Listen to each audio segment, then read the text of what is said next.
Hi, I'm Rabbi Mark Klein. This is Monmouth Reformed Temple. Shabbat Shalom with a heart-healthy dose of Torah. One of the things I love about our tradition is that we know that the Torah is written as a source for provoking conversation. It's not a history, it's not an absolute. Even as to God, God is a character best seen through a human lens. I have no idea what God is. God's never tapped me on the shoulder to tell me. And I think that as a human being with frailties, for me to even presume to know everything that God is would be blasphemy. Our tradition says that.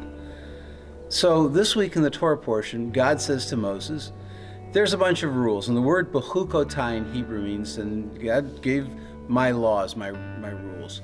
And most of the rabbis will argue that these types of rules, chukim, the plural, are supranatural.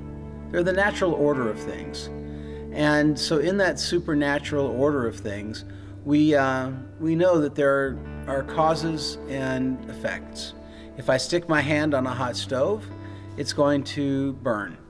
If I'm kind to others, the odds are good that people will be kind in return. And we know that that's how things happen. So that is the best way that we can describe God in the biblical text, whatever God may be.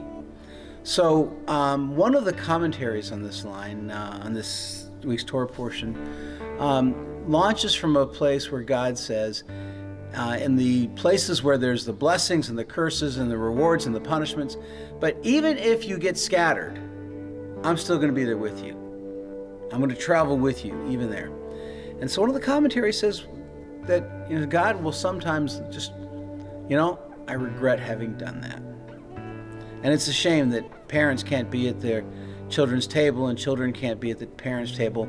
And so God longs for us to return, as God longs to return. And I see that as the way, the dynamic of how we operate in this world. Certainly with God, we keep looking forward to doing more, to understanding more, and we have to believe that God's there waiting for us to figure this one out with open arms, hoping that we'll return. But that's also how it is with each of us. We're there in broken relationships, sometimes wondering, how can we fix this? And the inertia, the fear, is what holds us back. And so if we're supposed to act godly, and the best way we can describe that godly relationship is a longing to return, then maybe we need to get past the stuff that separates us. Maybe we need to figure out how to set aside the places where we disagree, or some of the places where we might have fallen and felt hurt. Maybe we just need to return. And so the word teshuvah in Hebrew, which almost always gets translated as atonement, really means to turn and to return. So think about someone with whom you've not spoken for a while. Perhaps someone against whom you're holding a grudge, or who's holding a grudge against you.